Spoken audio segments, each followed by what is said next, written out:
We've been about this work: diversity, equity, inclusion, belonging, shared through the voices of a white woman and a black man. We bring lived experiences.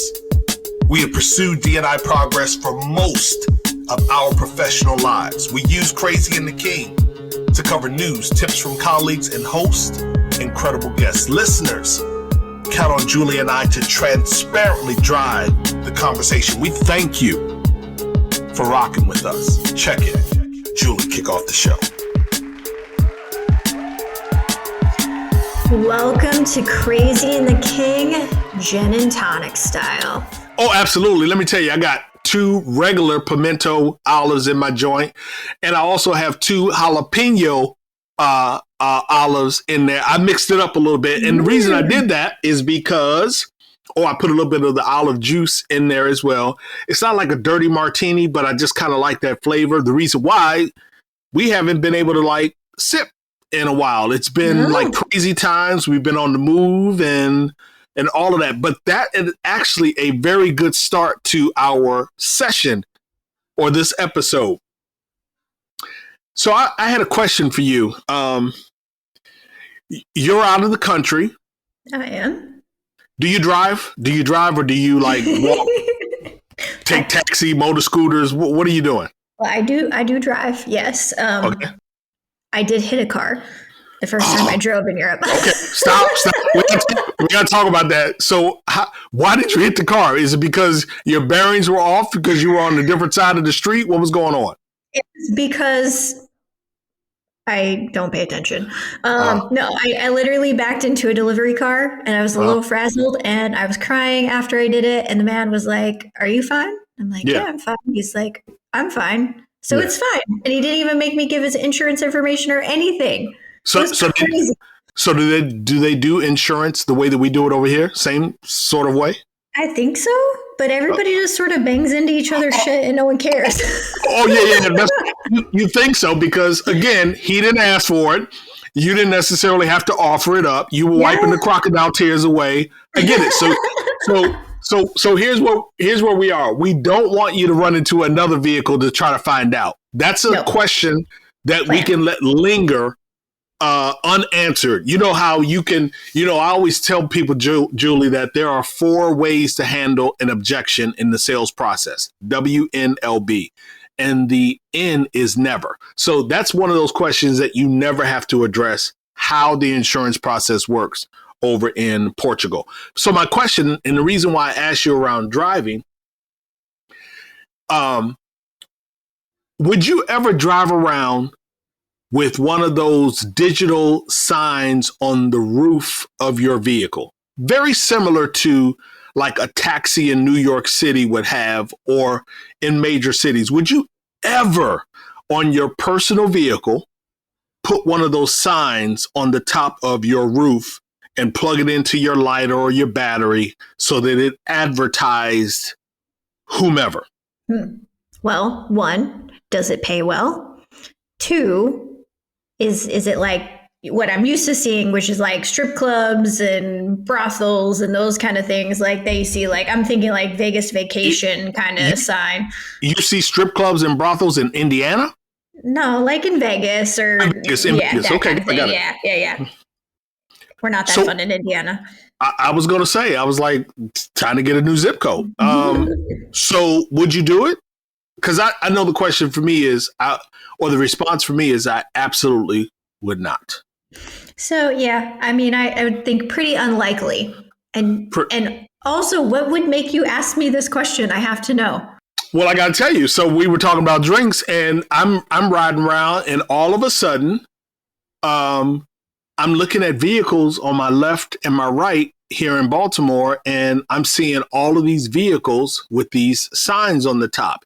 And it was reminiscent of when Lyft came to Baltimore City. I don't know what Lyft did when they came to your city, but they had a big launch party. You saw all of these people riding around with what looked like eyebrows on the front of their vehicles. You had no idea who they were. Looked like a mustache or eyebrows. You had no idea who these individuals were. You just got the secret invite. I got one secret invite to this launch party. So I'm looking left and right. In the last week or so, I've seen like a number of vehicles, even more, with these signs on top of there. I said, something is happening. Turn on the TV at 4:30 in the morning, listening to the news, and I see a barrage of gambling commercials. Jamie Foxx and all kinds of other stars. So we now have sports betting coming to Maryland. My only reason for bringing this up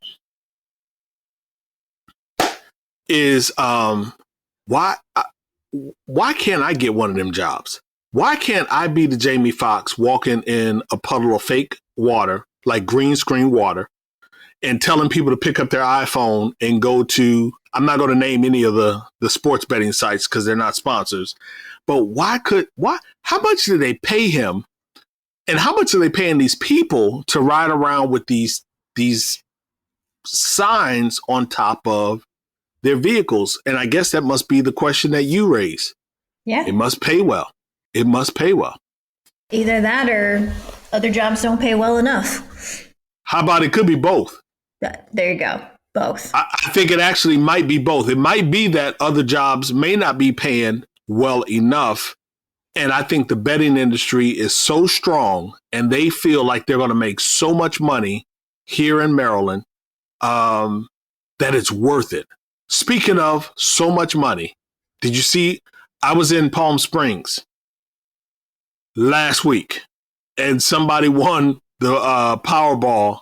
Oh, they did? And they had a ticket in LA, 2 hours away from me. The only thing I could say when I woke up Wednesday morning and I heard the news was like, that really could have been me.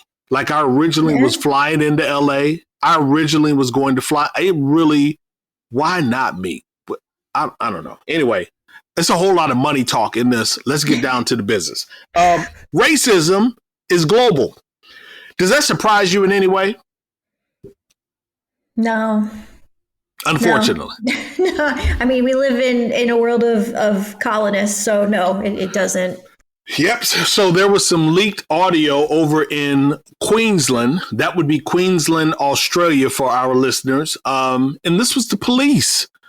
Police staff using racial epithets in conversations, joking about violence to Black people and to protesters.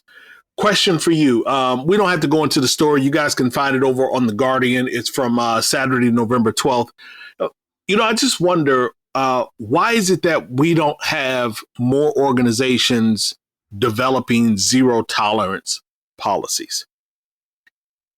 Like making it so much a part of their organization that it is prominently pronounced on the website, maybe not the homepage, but on the careers page, that it is prominently shared in any correspondence between HR, recruiting, and candidate at the time, that it is prominently displayed in onboarding materials, like zero tolerance policy, period.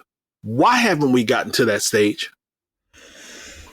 I think that's a really fucking great question. And if I just put my employer brand hat on, it's probably like a really good employer brand activity to do. Right? So if you really want to create that culture, because I think I've read this Queensland article and it is fucking garbage, right? I mean, the shit that these people say is breathtakingly gross and disgusting. Let me just say that. And clearly it's a culture that has permeated and created an allowable disease to fester. So why not just put it out there and be like, hey, we don't tolerate this shit. I like to think that some organizations would like to think that they do, but like to actually put it out there like that and be a part of your employer brand, I think would be really attractive.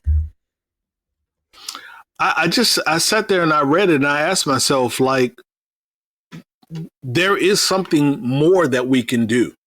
And I'm not naive enough to believe, Jay, that in doing these things, we won't have nooses being found like the one found at the President Obama's construction site for his library, which also is a current story. I'm not suggesting or naive enough to think that if we are explicit, direct, if we are pronounced, that we will prevent or erase all of these things from happening. But what I am saying is that I struggle with how we are tiptoeing, even still in 2023, we are still tiptoeing with coddling and making people that are toxic and racist comfortable. Mm-hmm. We are still finding ways to put them in timeout, put them in timeout rather than snatch that ass up. My mom didn't play when we was in the store. If my mom said stay next to me, she meant stay next to me. If my mom said don't touch anything, she absolutely meant don't touch anything. And there's some history around that. We won't get into it in this podcast, but I knew to follow my mother because I knew that testing her was a bad idea on my part. And I don't understand why we feel like as employers, we can't draw the line, because draw the line, hold people accountable, and we'll find somebody to replace you if that need arises, Yeah. I mean, the way that we treat our employees in an everyday manner, right? As disposable, as discardable, all of those things. But when they do the most egregious things, it's like, then we make an excuse for them. And so I think that's just like a really good point. And I want to talk more about the Obama library thing, but we'll get it on the other side of the break. Cool. And then this next article, actually a coaching client sent it to me. This is when you know that your coaching is working. One thing that I always say to my clients, Jay, they'll say, well, Torin, how do we know that the consulting that you're going to give us, it works? Or how do we know that the coaching that you provide is going to work? How do we even know that the presentation you give, even though that's a little disconnected and harder, how do we know it's going to work? I say employee engagement, higher productivity, and reduced attrition or positive attrition. Those are the four things that I say. Coaching client sent this to me, and it's a New Jersey town renames its parkway to honor veterans and erase a reminder of a racist past. This is coming from the Philadelphia Inquirer.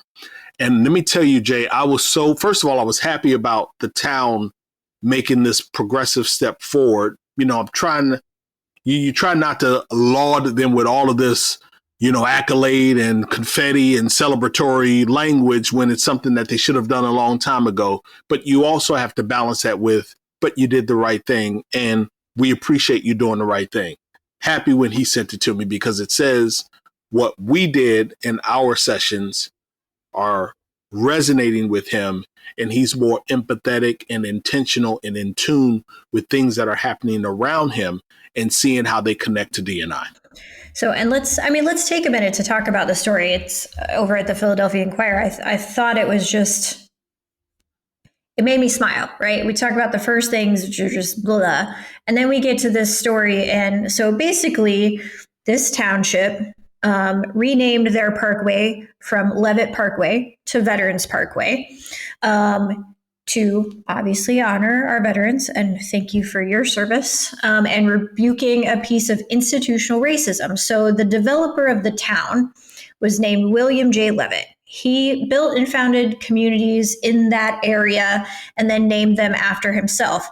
But his whole gig was basically, we're going to build houses and communities. And this was the third one that he had built, where there would be no Black people. And that there actually would not allow anyone who was not white to buy property in those communities. He actually was sued by a soldier serving at Fort Dix when he was refused a home. And the Supreme Court said, yeah, dude, you can't do that. And you had to start integration. And so now, right, we get rid of that history, but it's important to know that history because I don't think a lot of us do know it in terms of like a real physical place we can think of. And now, more than that how is the many legacy years that we later, get to take home. And for those of you listening, if you are unaware of what Julie is referring to, the legacy that we get one to really take quick home. and easy phrase that you can Google is Levitttown. Levitt TOWN, Levitttown. And I want to say, I'm going to go out on a limb. I may have this wrong. And so if you're a listener and I am wrong, feel free to correct me on social or send me a message. But I believe part of the structure that you talk about, Julie, with Mr. Levitt and how he set up this town, I believe it was foundational, instrumental in being replicated in cities across the country in how they set up their redlining, and they did what they did to exclude Black families and others from moving into neighborhoods. I believe it was the blueprint. I'm almost certain of that. Yeah, I believe it was a blueprint. But what I will say to listeners, and Julie is right, this really is a positive story. What you don't read in the story, and Julie, correct me if I'm wrong, what you don't read in the story is that the town has gone down. You know, it lost value. It's run down. It's dirty. You don't read any of those things in the story.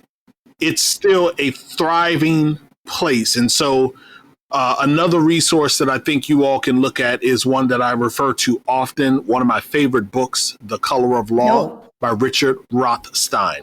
It was until I read that book that I really understood, it crystallized for me the power of the Levitttown and its impact and supporting of institutional and systemic racism up and down the East Coast and beyond.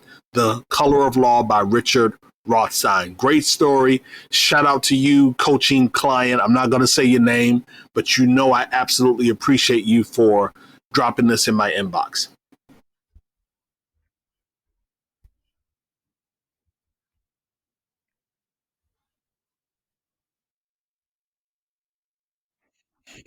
Yeah, and finally, before we head to In a Flash, so we have another really good story. So it's Movember, which is where men always grow the mustaches, and I hate it because I hate a mustache. Love a good full goatee beard. Yes, mustache, no. Where we celebrate and focus on men's health. And HR Grapevine has a fantastic article about how men are starting to use workplace counseling services, which is a phenomenal shift. Like, think about that, Jay. Think about that. Like, before the pandemic, in our society, what did we have? We had to use Me Too services and recognize that their head needs to get right. One of the what do you call it? Casualties of Me Too was that men, particularly those that are in leadership positions, were saying, "Nope, I'm not taking the trip with Julie. I'm not going to that conference with Julie. I'm whatever. I'm not going to lunch with Julie." So instead of facing solutions and ways of being collegial and collaborative with their people, they ran for the hills. They ran for the exit door, putting a cast over all women as if women were the problem. And I so appreciated when I saw this article, like, great, let's double down on men saying, I can be a part of the solution, and that my submitting myself to this type of therapy, counseling, support, it's not a bad thing. So I loved this article as well.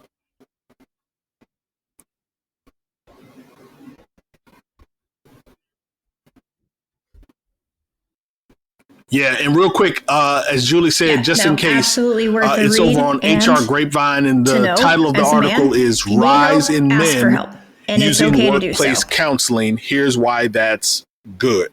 We'll take a quick break, and we'll be right back. Torin, let's face it, it's a candidate's market right now. Gone are the days when job seekers would accept a suboptimal experience just to get their foot in the door. This means that talent acquisition teams are managing more fast-paced, complex functions than ever before. finding and communicating with the right candidates while providing a top-notch candidate experience is essential at every step in the hiring journey. Yeah, Julie, but JobBite actually can help, and they provide an award-winning talent acquisition suite which encompasses every stage of the hiring process. There's a TA framework plan for your company's growth. There's services to automate processes and help recruiters hire the best talent more efficiently. And you can learn more about that and so much more at jobbite.com/CATK. Real quick, jobbite.com/CATK.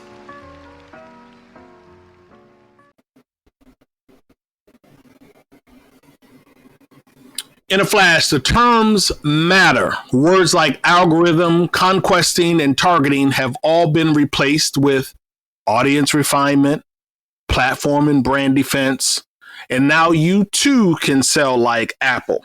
And before long, the movie The Fall of FTX will hit a screen near you.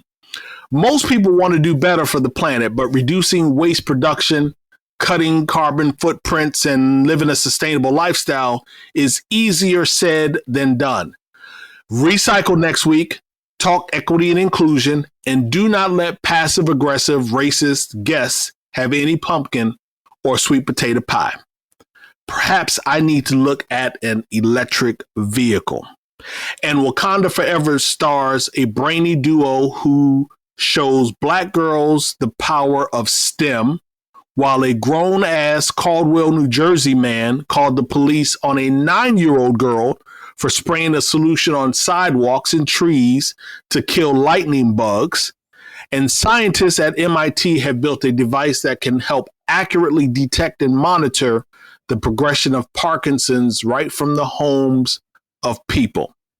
And let's say welcome to a sports bra, a new watering hole in Portland, Oregon, that only shows women's sports. Staffers and regulars at The Bra reject common belief that women's sports has fewer fans. That is in a flash. All right, so gotta just ask, does Range Rover make an EV? And would you drive an EV if it came in like a Range Rover, like Invoke Sport kind of model? So a couple things. First of all, yes, they have an electric version. It is not fully on the market. I would absolutely drive it. I'm smiling now because I don't want to sound. Let me just say yes. Let me keep it clean. I wish everyone could see your face right now because it is funny as shit. Yeah, let me keep it clean. Let me just say, I love my vehicle.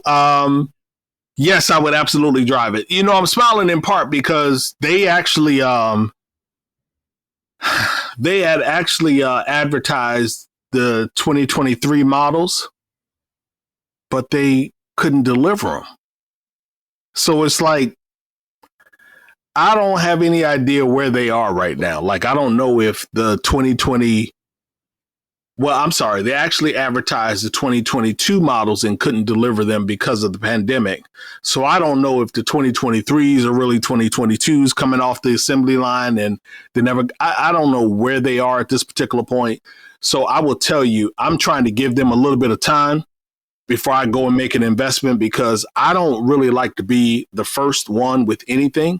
That's not what I try to do. Fair enough. So I want to see if I can get somebody else to get some of the kinks out. So clean anyway, beauty's ugly side. So tomorrow I'm about to go get my face done, get my Botox all fixed up. I'm not all about the clean beauty industry, but the clean beauty industry is expected to grow to $10 billion annually by 2026. Yet, product options for Black women are few and far between. And about 75% of the products marketed to Black women contain chemicals that interfere with normal hormone function, from Bloomberg.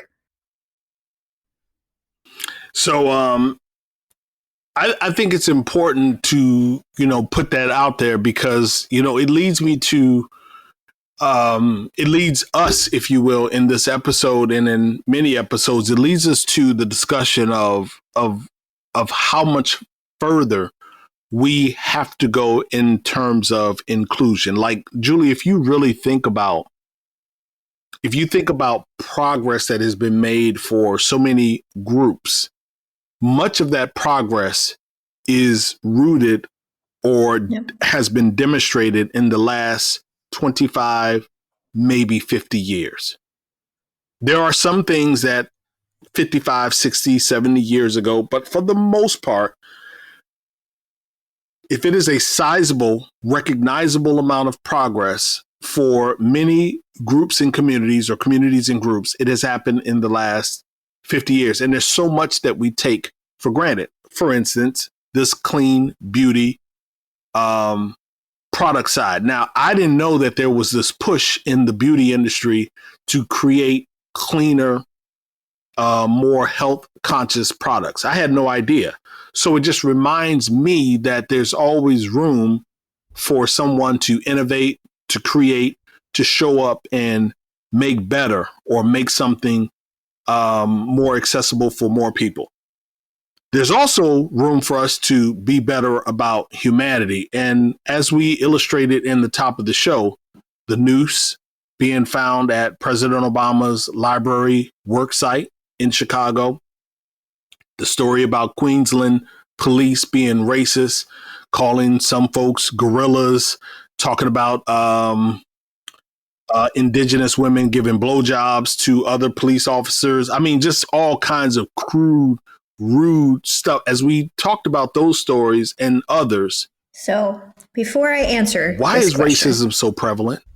Let me also say, is it okay, or let me ask, is it okay to celebrate how far we've come in the last 50 years? Like, are we sometimes do we forget to be joyful at the progress that we've made in the focus of getting it better, which we should do?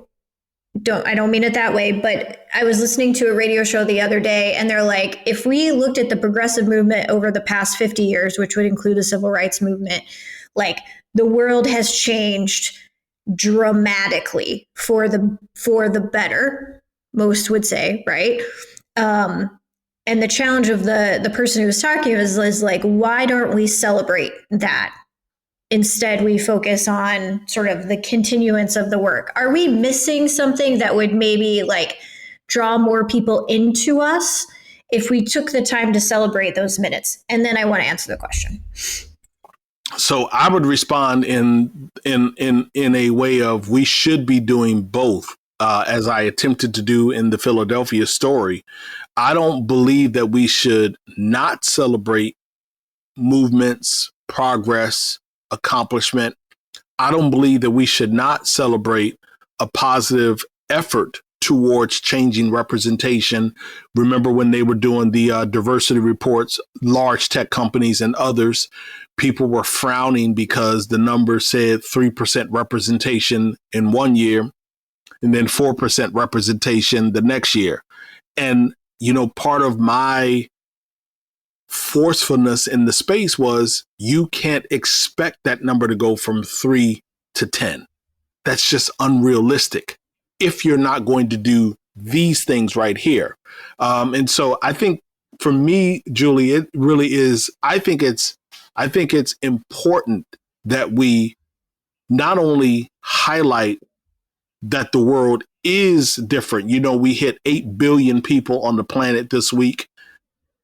We should absolutely celebrate and highlight that, but we should never be afraid of calling out where correction or opportunity exists. Fair enough. I've been thinking about that all week and been waiting to have a chat with you about it. And you didn't know, but you set me up perfectly for it. So why does racism exist? I mean, it's a freaking question, I think, of the ages, right? But if we start at the basics, systems are so racist, right? And so sometimes, and this, like, I will akin this to climate change. And this is maybe not a really good example, but I'm going to try it and we'll see if anyone gets mad at me. It's like I recycle and I do all of my things to make sure that I take shorter showers and I do all this and do all that, right? But fundamentally, it is our systems that have to change for us to save the planet. And so I think, like, I have a lot of other kind of thoughts, but at the base of it, right, is until we stop putting the onus on Julie to do the recycling and start requiring the systems and the pillars of power and money to make change, we're not going to save the planet. Is it the same with racism? Continue. When you say, is it the same? You know, are we saying, is it the same related to the system? Is it the same related to the number of people and how they operate in the system? What are you sort of asking at the end of that? Because I get the recycling piece. I absolutely get it.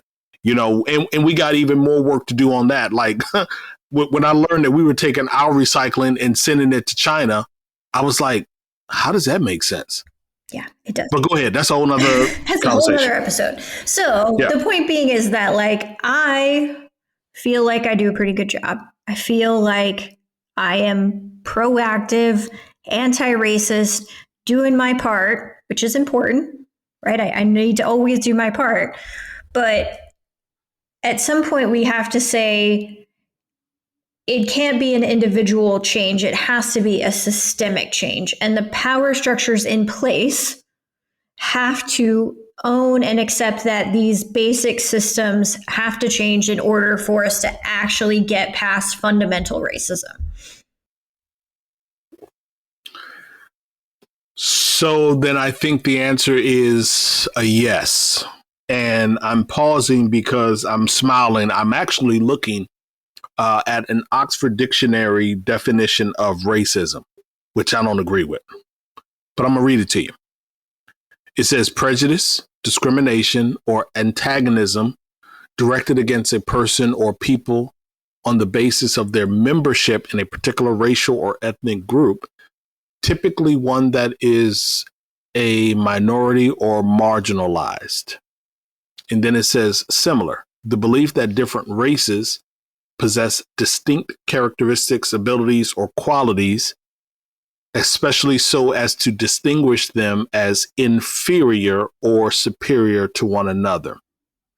And then the last thing that I'll say is they actually have like a little graph on here, Jay, and it says it shows the mentions of the word racism.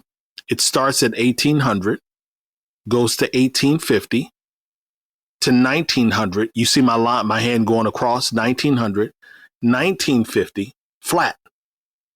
And then from 1950 to 2019, this crazy arc in terms of the use of the word racism. Now, I said I don't agree with that definition. Part of the reason why I don't agree with that definition is because one of the strongest things that I've done, I think this was 2017. It could be 2018. We started our podcast in 2018. Mm-hmm. So I think this was 2017. I took a class titled Undoing Racism. It was a day and a half. There were probably 40, 45 people in this classroom. The title in and of itself drew me in. And one of my artist friends was like, Torrin, you should do this because of the work that you do. You should absolutely take this class. Had no idea what to expect. 40, 50 people from all different walks of life, sitting in a circle, day and a half, talking. Julie, I have never seen more white men, black women, Jewish men and women, indigenous men and women. I have never seen Asian woman. I have never seen more grown ass people cry in a session than I did in March of 2017. people moving through different stories, structures around racism. By the way, the definition that they gave in the class was power plus prejudice equals racism. Power is what's missing, and that's what's missing in Oxford Dictionary's definition. You got to have power. And a lot of people will say, well, as Black people, you can be racist. Yeah, I guess we could. But oftentimes, we are not the ones in power. Our prejudice, our bias, whatever word, it's not really preventing you from taking advantage of, having access to, benefiting from.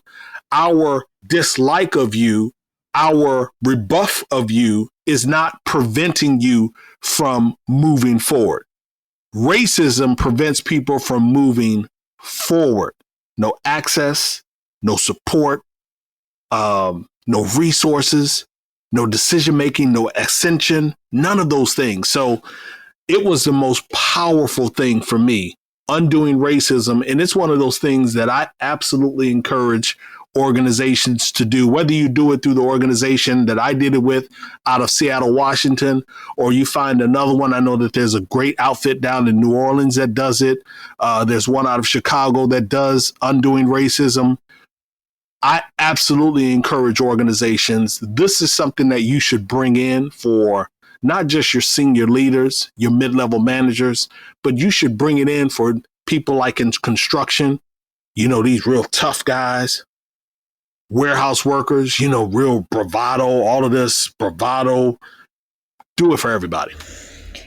So you make an excellent point, and I think you round back up on where I was going, that it is the power structure, right? So it is the white power structure that prevents underrepresented groups from having equitable access to the things that we all need to be successful and to do the things that we want to do in life.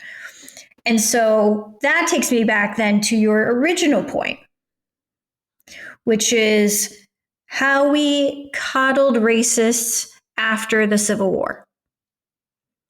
And so there are two things from like your 1950 sort of moment. So, there's a great article in the Atlantic this week about called Monuments to the Unthinkable. And it's really how Germany handled the realization of what they did during World War II. And you don't even say the word Nazi in Germany, right? You don't utter that word. It is shameful. Yet after our Civil War, we didn't prosecute traitors, seditionists, secessionists, right? We allowed them to freely re-enter our union because there was a monetary benefit for us to do so. And I think that created this hotbed of people not being held accountable and being able to celebrate what is an ugly and traumatic and treasonous past. And you can pair that with the advent of media. So I don't know when the first TV show came out, but I'm going to say 1950-ish somewhere. And then you have media that reinforces negative stereotypes against people who are not white males. And then you put those two together and it really creates a feeding ground, I think, for just the continued reestablishment of racist beliefs and tolerance of those racist beliefs in our common society. So my pause was because I actually did a quick Google search and I'm not finding it. The very first TV show. What was the very first television show? Looks like it was a drama called The Queen's Messenger. Okay, cool. So you actually raise a good point, and that article over on The Atlantic is a really good one. And for those of you who are not subscribers of The Atlantic don't have a login, if you will, or are not paying for it. They also included an audio recording. It's a little more than an hour long. I listened to the entire episode because I really was interested in what did they do differently than we did over here. And one point that they raised, Julie, in the article was one of the monuments or ways of trying to remember the victims of the Holocaust. You know, they said, we're not going to put the names of people down in the dirt. We don't need another cemetery. God knows we don't need another cemetery. We're going to raise the names of these victims to eye level, take them out of the dirt, give them visibility, let them be seen. They are respected in a different way. We're not trampling over them, walking over them, stepping over them. I don't know if you have that same custom in your culture, Julie, and I say your culture as a white woman, as a woman from Indiana, if you will. I know my grandfather is buried at the top of the street down in Fort Lauderdale, Florida. So whenever I go home to see my grandmother, I always go to the cemetery and can look at and put flowers at my grandfather's grave. You don't walk on the grave. You don't walk on anyone's grave. So they were like, let's raise the names of the victims out of the dirt and the dust. And what they said in the article, in the recording, was remembrance preserves the dignity of the victims. So I absolutely love that. And I just think that part of the reason why racism continues to exist is because we are not doing a good enough job of making it uncomfortable for those that are doing that.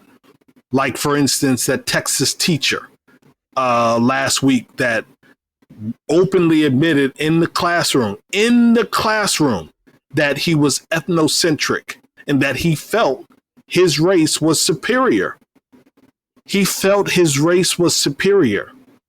Let me tell you, Julie, there is nothing to me wrong with a white woman saying, I love my race, or a white man saying, I love my race. There is nothing wrong with the person from India saying, I love my race, a Muslim. Nothing. For me, it's when you act in a superior or supreme manner, or when you revere your race in a superior or supreme manner. Now, I'm going to say this. Some folks out there may not like it. I'm going to say it anyway. Ain't too many of y'all can outdance us. You thought I was going to say something different. No, just messing with you all. There is nothing wrong with having an affinity and an appreciation for who you are. It's the supremacy piece. And in all seriousness, you can go back and play the episodes. I can guarantee you, in the 4 years that Julie and I have been recording, if you were to put some sort of analytical software on every single episode, you have not heard Torrin Ellis say the phrase white supremacy.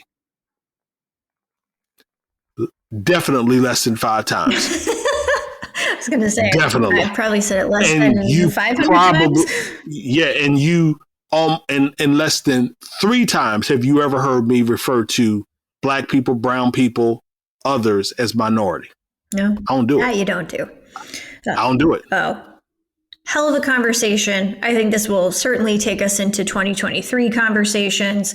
Indeed. Let's grab a quick ad break and come back for my favorite, her voice.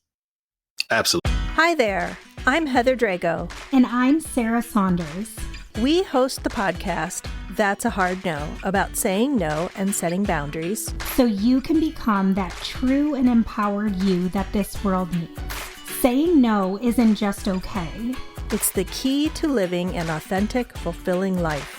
I'm a licensed professional clinical counselor, so while this podcast is in no way a replacement for one-on-one therapy, I suppose I know what I'm talking about.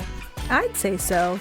We talk about learning to say no and set healthy boundaries and how it impacts mental health, physical health, relationships, parenthood, and more. Subscribe wherever you get your podcasts and visit our website, hardnopodcast.com. We're here to help you find your no and say it unapologetically.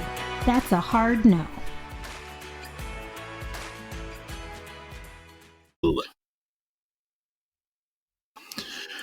All right, good people. So listen, I know we were on a roll. Julie just kind of, you know how the Sandman on Apollo, he comes out because your act is like all fucked up. Julie was like, look, shut up. You're talking too long. Let's get out of here. We got some things to do. So we're going to do her voice. This is where we amplify women that are making moves. And first up, Aditi Maliwal, or Maliwal. Not sure how to pronounce that. Partner at Upfront Ventures, joined the board of directors at Zest AI, and Loop promoted Senior Vice President of Merchant Success, Hannah Bravo, to COO. Apparently, this is Julie Sowash, who needs to work on her transitions. Also, health tech company Color Health promoted Chief Commercial Officer Caroline Savello to President. Color improves population health outcomes where traditional care cannot. And finally, these women were just a few of the Fortune 40 under 40 for 2022. Nicole Munez, she turned Yuga Labs into a household name in the NFT industry. You have Joelle Gamble, the second Black woman to serve as chief economist at the U.S. Department of Labor. Spotify's most celebrated woman on the mic is someone by the name of Alex Cooper. She has a podcast called Call Her Daddy.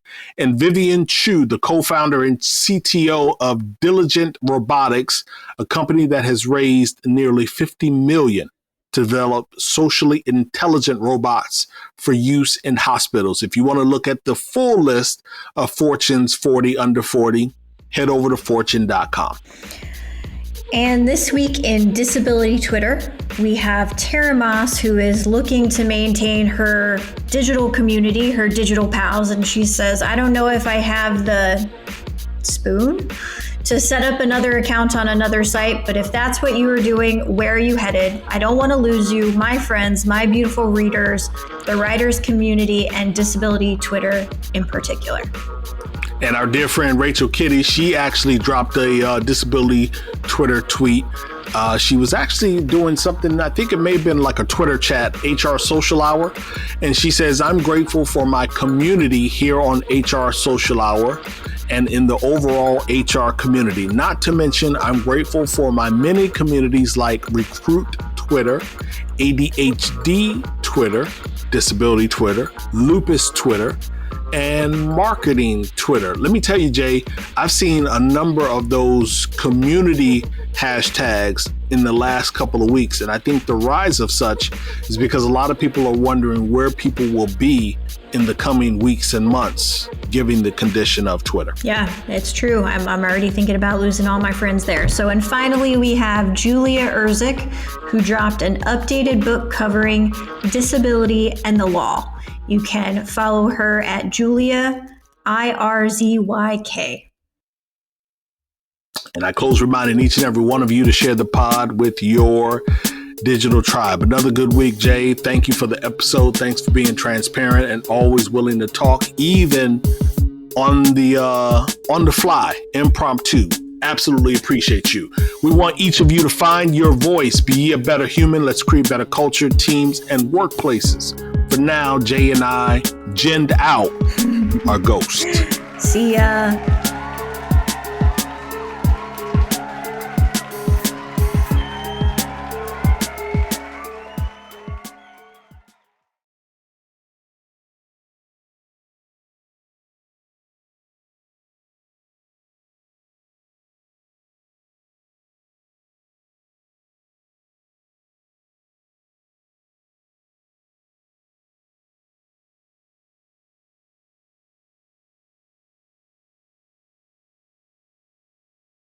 Hi there, I'm Heather Drago. And I'm Sarah Saunders. We host the podcast, That's a Hard No, about saying no and setting boundaries. So you can become that true and empowered you that this world needs. Saying no isn't just okay. It's the key to living an authentic, fulfilling life. I'm a licensed professional clinical counselor, so while this podcast is in no way a replacement for one-on-one therapy, I suppose I know what I'm talking about. I'd say so. We talk about learning to say no and set healthy boundaries and how it impacts mental health, physical health, relationships, parenthood, and more. Subscribe wherever you get your podcasts and visit our website, hardnopodcast.com. We're here to help you find your no and say it unapologetically. That's a hard no.